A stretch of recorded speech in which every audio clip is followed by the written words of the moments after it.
Dividing a decimal number by a decimal number. How to divide a decimal number by another decimal number? The rule says to divide a decimal number by another decimal number, make your divisor a whole number by moving the decimal point to the right. So let's start moving our decimal point. We move 1. We move 2, so the decimal point now is outside the whole number. As you move the decimal point in your divisor, you should also move the decimal point in your dividend equal to the number of decimal pieces you move in your divisor. So we will move the decimal point now. You move 1, move 2, so the decimal point now is outside the whole numbers. So all the numbers now, both the dividend and the divisor, are all now whole numbers. Since our divisor is a 2-digit number, so we will also consider the first 2-digit of our dividend.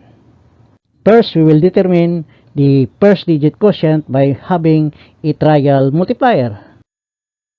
So we have 3 as our first digit quotient. We multiply 3 to 15, we have 45. We subtract, we have 6. Bring down 3. Divide 63 by 15 by doing the trial multiplier again. So we found 4 as the second digit of our quotient.